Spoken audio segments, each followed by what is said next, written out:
What is up, everybody? It is the Mastermind here. Welcome back to another video. By the time you guys are watching this, it is probably already Monday, February the 7th, and I wanted to give you guys my post-race thoughts on the Clash at the LA Coliseum. I'm going to keep this very brief, not necessarily the longest video in the world, but I'm going to give a quick recap on what exactly happened. First of all, congrats to Joey Logano and the whole 22 Pennzoil 4 Mustang Team Penske team. Had a great car all day, had a great car during the whole week, and got to the win when it mattered the most. And just congrats to them. This is Joey Logano's second Clash win, I believe. The last time I can remember him winning one was back in 2017 when they were racing at Daytona. But overall, I want to give you guys my overall thoughts on the race itself. Whether it was a success or not, or whether NASCAR should just completely not come back to the LA Coliseum at all. I want to give you guys my thoughts. My opinion, I think it was a success, and there were some complaints from some fans. Um, there were some complaints from fans that I will get into, but I want to give you guys my personal thoughts. Overall, I think it was a fun race. It was definitely something new. NASCAR's trying to expand to new markets, and I think they really did it well. I mean, 70% was new fans at the racetrack, and new fans getting into NASCAR, so that was definitely a very interesting stat. I've never seen that before. 70% of people that are coming into the sport are new NASCAR fans, so that's pretty exciting in a way. But enough of that. There's definitely some beating and banging, typical short track racing. A lot of bent sheet metal, not sheet metal anymore, bent composite bodies, if you want to say. Bent composite bodies and hurt feelings. That's the quote for the day. Kyle Busch led the most laps, I believe. He led about 64 out of 150. He came home in second. The rest of the top five, I believe, third was Eric Jones. Fourth, I don't know who finished fourth. I know who finished fifth. That was Kyle Larson, but I do not remember who finished fourth. I do want to say it was... I actually cannot remember who finished fourth. I know the rest of the top five were Logano, Kyle Busch, Eric Jones, and Kyle Larson. I cannot remember who finished fourth. I guess I'll remember later. One driver that was really having a good weekend was Justin Haley.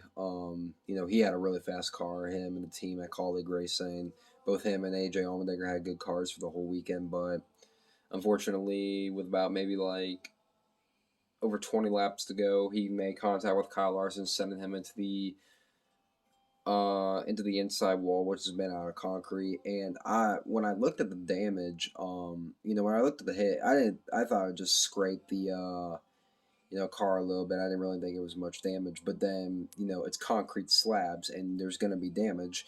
And he pulls into the mini pit road, and major damage to that next gen car. Sorry for me yawning. I'm pretty tired. Other than that, some drivers had some good races. Had a good race today. But other than that, let's get into the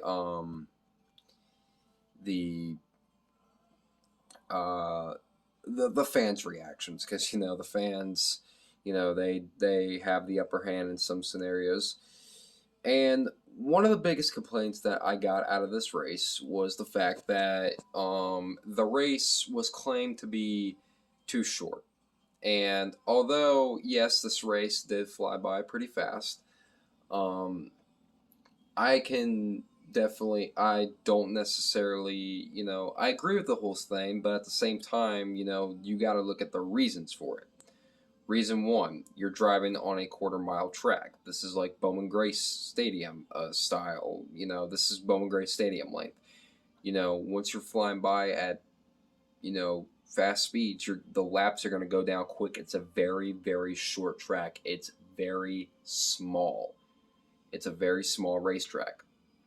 And two, the the Busch Clash has never been prehistorically a long race. Like the first ever Busch Clash back in like 1979 was like 20 laps.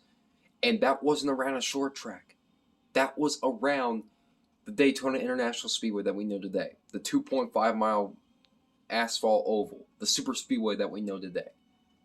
So you want to talk about how, oh, it was not that short of a race. Well, there's my reasoning of why, I don't, I agree with the whole statement. I agree with it, but, there's some criteria to it.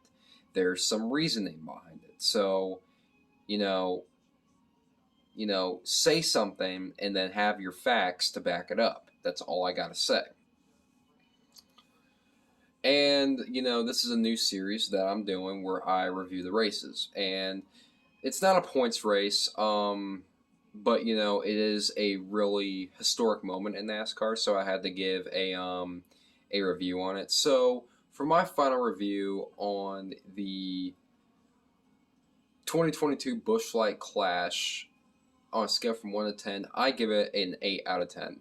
I definitely think that there was some good short track racing. The heat races, actually, let's get into the heat races real quick, because there's some cases for me saying that the heat races were actually a little bit more entertaining than the race itself. I mean, yeah, you had bumping and banging in the heat races, but in my opinion, in the heat races and the last chance qualifying races is really where the drama starts. You have Eric, you have rookie Todd Gilliland getting into Eric Almirola, sending him in the turns 3 and 4. While that ends Eric Almirola's day, he's done. He's not racing in the Clash.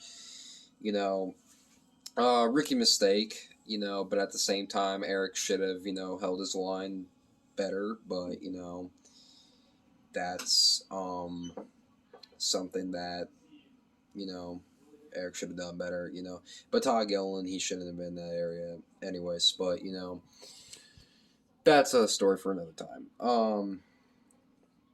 And then you have Denny Hamlin in the last chance qualifying race number 2, watching freaking his drivers of 2311 Racing, both Bubba Wallace and Kurt Busch, battle it out to see who's going to get in. And Kurt, he's bouncing all over the place. And both, in my opinion, Ty Dillon, I was going to put Austin Cindric, because Austin Cindric, he was making some daring moves, but at the same time, they were smart. But Ty Dillon was a freaking, he was a bulldozer in the last chance qualifying race. And he wins the last chance qualifying race. He thinking, oh, he's in the Clash. He's in the big show. Oh, but NASCAR caught him for something. I think Ty Dillon forgot that there was a restart zone. And with many restart zones, you cannot jump them.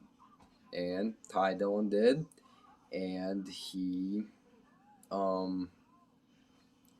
messed it up, and he got bopped for that. And then NASCAR took the last chance qualifying race away from him, and they gave it to Harrison Burton, and that's how Harrison Burton got into the show.